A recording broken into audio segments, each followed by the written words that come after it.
எனக்கு தெரியும் அண்ணி. என்னதான் இருந்தாலும் நீங்க எங்க சம்மந்தி. கல்யாணத்துக்காக உங்களுக்கு என்னெல்லாம் வேணுமோ எல்லாத்தையும் வாங்கிக்கோங்க. சரிதானே மோகன்? கண்டிப்பா. அவங்க பொண்ணோட கல்யாணம் இல்லம்மா.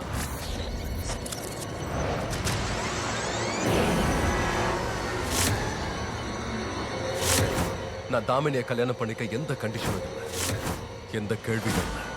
இதுல குஷியோட சம்மதமும் தேவையில்லை. நடக்காது. இந்த கல்யாணம் நடக்காது. நான் இந்த கல்யாணத்தை நடக்க விட மாட்டேன். தாமினி உனக்கு மனைவி ஆக மாட்டா. அப்புறம் என் பொண்ணு குஷிக்கும் அம்மாவாக மாட்டா. நான் இந்த கல்யாணத்தை நடத்த விட மாட்டேன்.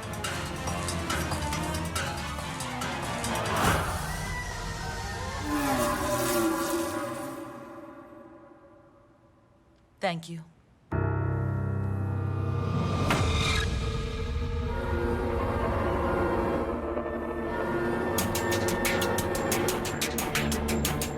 கொடுங்க, நான் இதை எடுத்துட்டு போறேன்.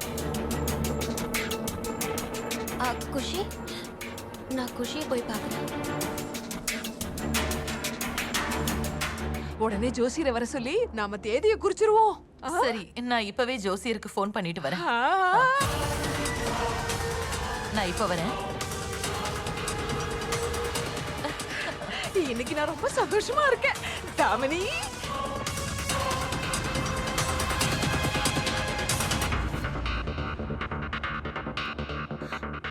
சூப்பர்மா.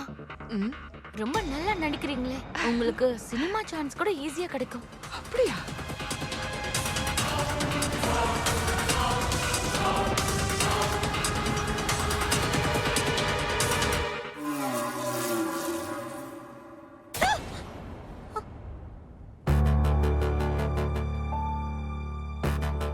என்ன என்ன இதெல்லாம்? முதல்ல இங்க வந்து போ. குஷி, என்ன ஆச்சு? ஏன் இவ்ளோ கோவமா இருக்க? இப்போ உனக்கு சந்தோஷம் தானே? நான் உண்மை எல்லாத்தையும் சொல்லிட்டேன். எல்லாத்தையும் நான் சரி பண்ணிட்டேன். இப்போ என்னாச்சு? தாமினிக்கும் மோகனுக்கும் கல்யாணம். ஆனா இது நல்ல விஷயம் தானே செல்லம். உங்க அப்பாவுக்கு ஒரு வாழ்க்கை துணை கிடைப்பாங்க, அப்புறம் உனக்கும் அம்மா கிடைப்பாங்க. தாமினி எப்பவுமே எனக்கு அம்மாவாக முடியாது.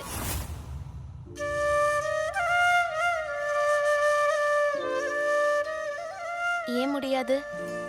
இங்க பாரு குஷி, உனக்கு உங்க அம்மானா ரொம்ப பிடிக்கும்னு எனக்கு நல்லாவே தெரியும். யாருக்கா இருந்தாலும் அவங்க அம்மாவோட இடத்த கொடுக்கறது ரொம்ப கஷ்டம்தான். அத நான் இல்லைன்னு சொல்லல. எனக்கு கூட அம்மா கிடையாது, அதனால எனக்கு புரியுது. ஆனா நீ கிருஷ்ணரை முழுசா நம்பு. தாமினி அக்கா ரொம்ப நல்ல அம்மாவா இருப்பாங்க. ஏன்னா அவங்க உன் மேல அவ்வளவு பாசம் வச்சிருக்காங்க. அப்ப நீங்க போய் உங்க கிருஷ்ணர் கிட்ட சொல்லுங்க, கொஞ்சமாவது உனக்கு மூளையை கொடுக்க சொல்லு. சரியா? தாமினி என்ன லவ் பண்ணல, ஹேட் பண்றா. அதே மாதிரி நானும் தாமினிய ஹேட் பண்றேன். எப்பவும் அவளால என் அம்மாவாக முடியாது. அவங்களுக்கு ஒரே ஒரு வாய்ப்பு கொடுத்து பாரு. நீ அவங்க கிட்ட இப்படியே சண்டை போட்டுட்டே இருந்தனா அவங்களுக்கு உன் மேல எவ்வளவு பாசம் இருக்குன்னு நீ எப்படி தெரிஞ்சுப்ப? Stop it Radha. நான் உன் பேச்செல்லாம் கேட்க மாட்டேன். நீ கேட்டல, என்னாச்சுன்னு பார்த்தல. அந்த மோகன் தாமினிய எனக்கு அம்மாவாக்க ட்ரை பண்ணிட்டு இருக்காரு. நீ முதல்ல இங்க இருந்து போ. ஆனா அது நான் சொல்றத கேளு. நீ எதுக்கு கோவப்படுற? உன் நல்லதுக்காக தானே சொல்ற. சரி கிளம்பு. குஷி, நான் சொல்றத கொஞ்சம் கேளு. எனக்கு உன் கூட பேசுறதுக்கு இப்ப மூட் இல்ல. முதல்ல நீங்க இருந்து போ. ஐயோ குஷி, குஷி, என்ன பண்ற நீ? குஷி, நான் சொல்றத கேளு. குஷி, குஷி, நான் உனக்கு எப்படி புரிய வைக்கிறது? தாமினி அக்கா உண்மையாவே உன் மேல பாசமா இருக்காங்க. உனக்கு இதான் வேணுமா? தாமினி எனக்காக காத்துக்கிட்டு இருந்தா 12 வருஷமா. அம்மா வேற வாக்கு கொடுத்துட்டாங்க. தாமினி என் மேல அவ்வளவு அன்பு காட்டுறா, என் பிசினஸ பாத்துக்கிறா, என்ன பாத்துக்கிறா. இதுதான் சரி. அம்மாவுக்காக சரி, ஆனா உனக்கு அப்படின்னா அம்மா வாக்கு கொடுத்தனாலதான் தாமினி 12 வருஷமா வெயிட் பண்ணிட்டு இருக்கா. அதுக்காக தானே நீ கல்யாணம் பண்ணிக்கிற. மத்தபடி உனக்கு இந்த கல்யாணத்துல எந்த விருப்பமும் இல்லையே. உன்னால எப்படி அதை அவ்வளவு கான்பிடண்டா சொல்ல முடியுது? நீ மறந்துட்டேன்னு நினைக்கிறேன். நம்ம சைல்ட்ஹுட் ஃப்ரெண்ட்ஸ்டா. உன்னை பத்தி எனக்கு ரொம்ப நல்லாவே தெரியும். உன் வாழ்க்கைய உனக்கு புதுசா வாழ ஆசை இருந்துச்சுன்னா மத்தவங்க சொல்றதெல்லாம் விட்டுட்டு உன் மனசை கேளு. அது என்ன சொல்லுதோ அதுபடியே நீ நடந்துக்க. இந்த காதல், இந்த கல்யாணம்லாம் திரும்ப திரும்ப ஒருத்தன் வாழ்க்கையில நடக்காது. டைம் ஆயிடுச்சு, நான் கிளம்புறேன். இன்னொரு தடவை நிதானமா யோசிச்சு முடிவு.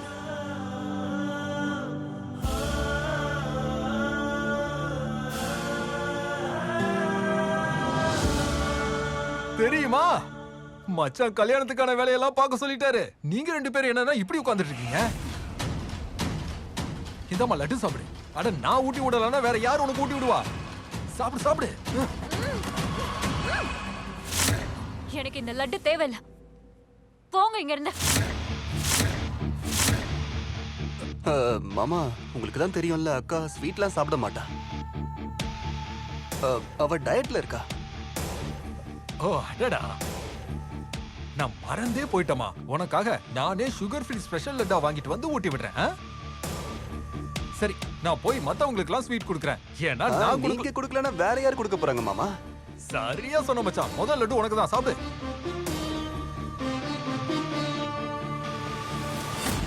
இந்த ஆளை கட்டிக்கிட்டு நான் படுற பாடு இருக்கே, என்னால முடியல. நல்ல வாய்ப்பு வீணா போயிடுச்சு. அவன் மட்டும் வீட்டை விட்டு போயிருந்தானா ரொம்ப நல்லா இருந்திருப்பான்.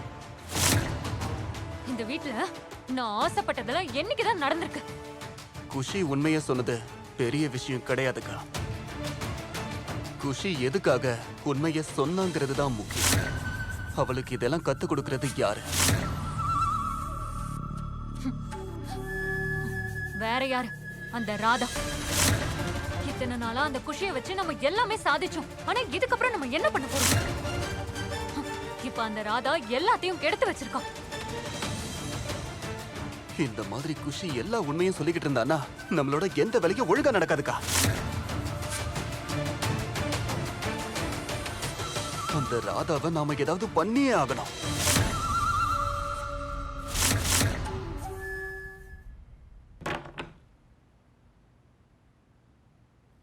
யார் சொன்னா வாழ்க்கையில காதல் ஒரு வாட்டி தான், கல்யாணமும் ஒரு வாட்டி தானே? இந்த சேகர் பழைய படத்தை பார்த்துட்டு வந்து இப்படிதான் உளருவான். ஆனா இது என் லைஃப், சினிமா ஒண்ணும் இல்ல. அதனால காதலும் மறுபடியும் ஒரு கல்யாணமும் நடக்கும். ஏன் வரக்கூடாது?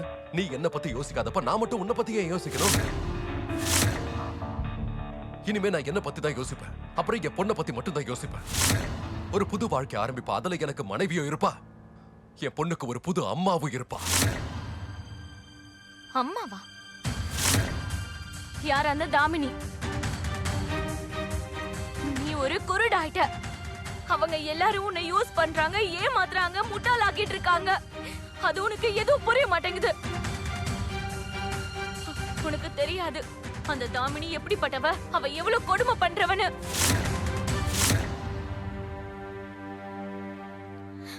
மோகன், ஆனா அத பத்தியெல்லாம் உனக்கு என்ன கவலை? அதெல்லாம் உனக்கு தேவையும் இல்ல. உனக்கு கண்ணு இருந்தும் கூட நீ ஒரு குருடனா இருக்க. எனக்கு எல்லாம் தெளிவா தெரியுது. இப்ப கொஞ்சம் கொஞ்சமா எல்லாமே சரியாயிட்டு இருக்கு. என் பொண்ணு பெரியவளாயிட்டா. முதல் முறையா அவ அவளோட தப்ப ஒத்துக்கிட்டா. உண்மைய சொல்லிருக்கா. இனிமே பாரு, கொஞ்சம் கொஞ்சமா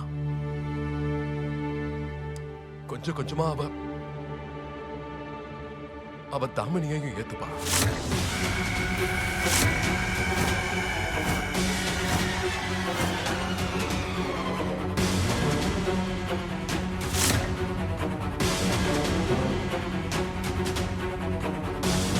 அதுக்கு முதல்ல நான் இந்த கல்யாணத்தை நடக்க விடணும்ல.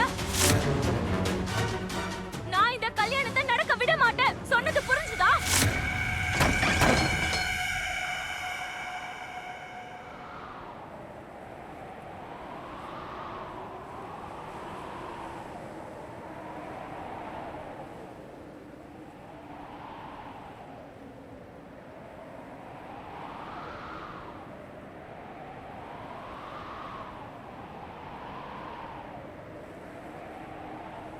துளசி,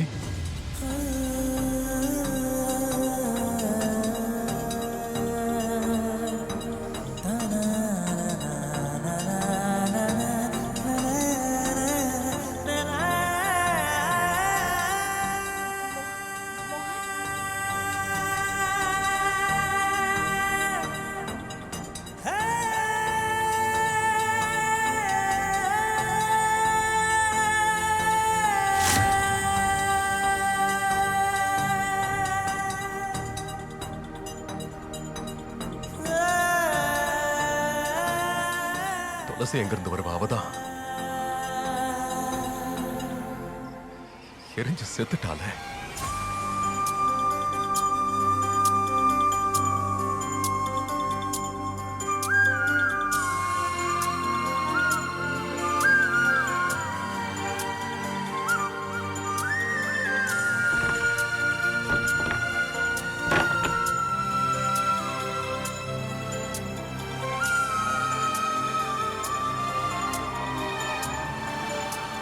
நான் வருவேன் மோகன். என் பொண்ணுக்கு ஒரு பிரச்சனைனா நான் கண்டிப்பா அங்க வருவேன். அவளை தாமினி மாதிரியான ஆளுங்க கிட்ட இருந்து காப்பாத்த நான் எப்பவுமே அவ கூடவே தான் இருப்பேன். குஷி மேல அவளுக்கு பாசம்லாம் கிடையாது. அவ என் பொண்ணை காயப்படுத்துறதுக்கு நான் என்னைக்கும் அனுமதிக்க மாட்டேன். உனக்கு வாழ்க்கை துணை வேணும்ல? போ மோகன், உனக்கான வாழ்க்கை துணையை நீ தேடிக்க. ஆனா நான் தாமினியை என் பொண்ணுக்கு என்னைக்கும் அம்மாவாக விட மாட்டேன். எப்பவும் விட மாட்டேன்.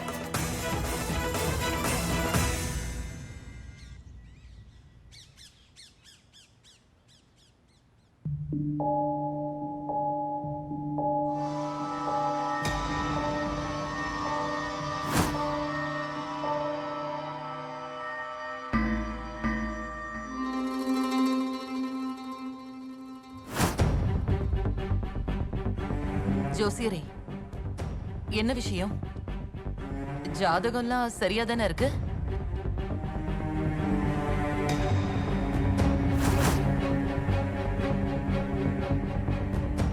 ஆஹா, எல்லாம் சரியா இருக்கு. ம். ரெண்டு பேரோட ஜாதக பொருத்தமும் ரொம்ப நல்லா இருக்கு. சிவன் பார்வதி ஜோடி மாதிரி. கல்யாண முகூர்த்த நாளும் சீக்கிரமே குறிச்சிடலாம், அதுவும் 15 நாளுக்குள்ள. ரொம்ப சந்தோஷம் ஜோசியரே. என்ன நீ சீக்கிரமே கல்யாண ஏற்பாடெல்லாம் ஆரம்பிச்சிடலாமா? ஆரம்பிச்சிடலாம் காது. அது காதம்பரி. அடியே செல்ல கண்ணு, சீக்கிரமா போய் ஸ்வீட் எடுத்துட்டு வா. இன்னைக்கு ஃபுல்லா நான் ஸ்வீட் மட்டும் தான் சாப்பிட போறேன். எப்படியோ மோகனுக்கு எல்லா சந்தோஷமும் கிடைக்கணும்னு தான் நான் ஆண்டவனை வேண்டிப்பேன். அவனுக்கு குடும்பம்ங்கிற சந்தோஷம் கிடைக்கும். அ, ஆ. ஜோசியரே, இந்தாங்க. ரொம்ப நன்றி.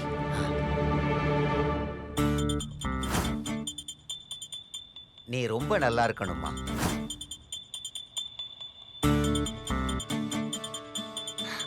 சரி வாங்க, போதும் அண்ணி. நான் உங்களை வாசல் தாமினி வரைக்கும் கொடுங்க. விடுறேன். இந்தா உனக்கு ஒரு லட்டு, இன்னொரு லட்டு கிருஷ்ணனுக்காக. மறக்காம கிருஷ்ணனுக்கு இத நெய்வேத்தியமா வச்சிரு, சரியா? வச்சிரு. எங்க போனா இவ? தாமினி,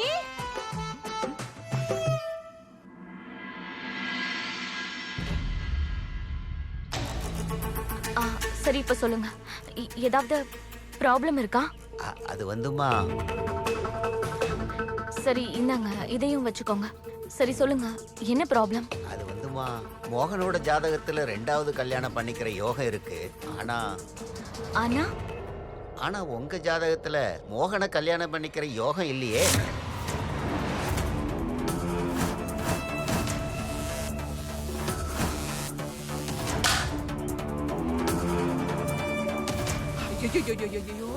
ஐயோ ஜோசியரே, என்ன இப்படி அபசகுணமா பேசுறீங்க? யோகா இல்லைன்னு சொல்றீங்க. ஆனா ஜாதகத்துல அப்படித்தாம்மா போட்டிருக்கு. நீங்க தப்பா கணிச்சிருப்பீங்க. அம்மாடி, 30 வருஷமா நான் ஜாதகம் பார்த்துக்கிட்டு இருக்கேன். என் கணிப்பு தப்பா போனதே இல்லை. மோகனுக்கு 2வது கல்யாணம் கட்டாயம் நடக்க தான் போகுது. ஆனா மோகன் பேரை சொல்லி குங்குமம் வச்சுக்கிற பாக்கியம் உங்களுக்கு இல்லை.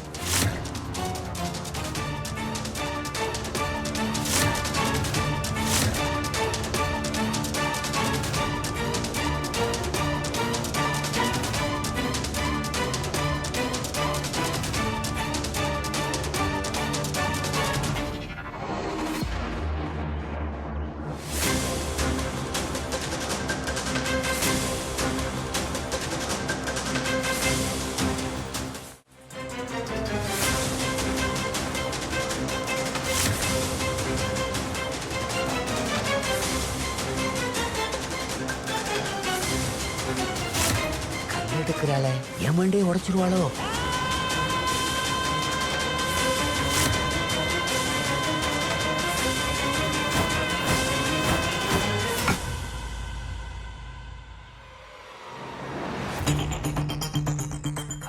கடவுளே,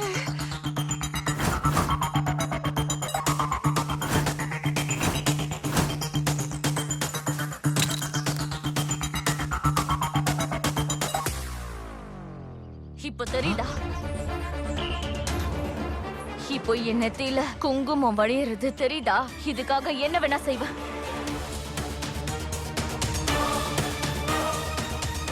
உங்க கணிப்பு எப்படி வேணும்னாலும் இருக்கட்டும், ஆனா நான் என் மோகனை கல்யாணம் பண்ணியே தீருவேன். இத தடுக்கிறதுக்காக யார் குறுக்க வந்தாலும் சரி, அதுக்கப்புறம் அவங்கள நான் சும்மா விடவே மாட்டேன்.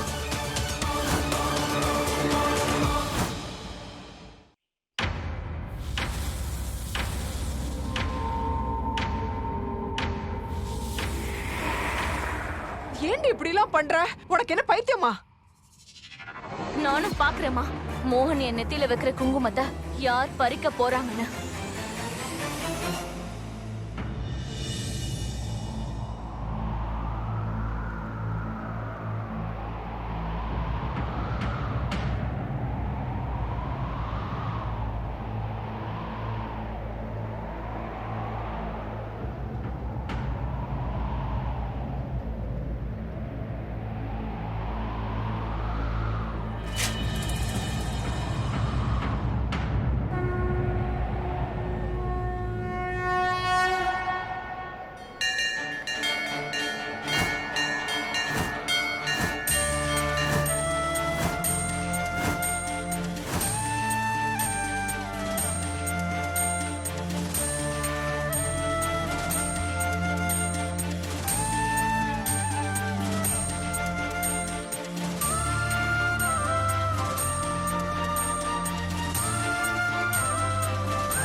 நான் சொல்றத கேளு.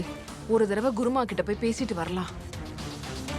இங்க பாரு தாமினி, இந்த கல்யாணத்துக்கு இடைஞ்சலா இருக்கிறது துளசி மட்டும்தான். இங்க பாரு, உயிரோட இருக்கவங்க பிரச்சனை பண்ணா நம்ம சண்டை போடலாம். ஆனா அவதான் செத்து போயிட்டாளே. ஆனா அவளுக்காக நீ ஏன் உன்னை கஷ்டப்படுத்திக்கிற?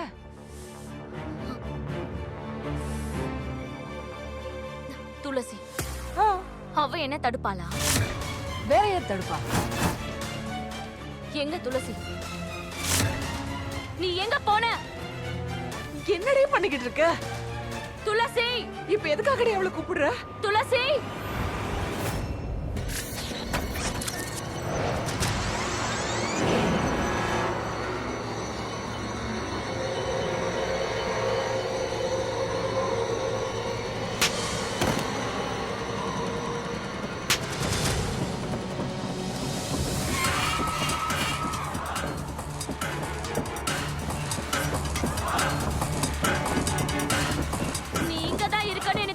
தெரியும். வாடி, கண்டிப்பா நான் உன்னோட மோகனை கல்யாணம் பண்ணியே தீருவேன்.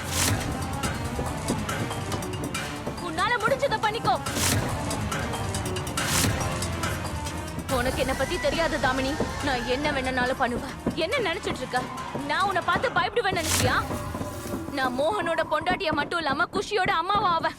உன்னால என்ன பண்ண முடியும்? இப்ப அவளை எதுக்காகடி சீன்ற? என்ன ஆச்சு துளசி? ஏன் இவ்வளவு அமைதியா இருக்க? அடி, முடிச்சா என்ன வந்து கொன்று.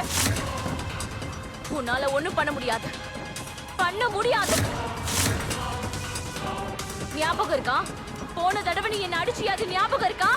அதுக்கான நஷ்ட ஈட குஷிதான் கொடுக்க வேண்டியதாயிடுச்சு. அதனால இப்ப எது பண்ண வேண்டியதா இருந்தாலும் நல்லா யோசிச்சு அப்புறமா பண்ண.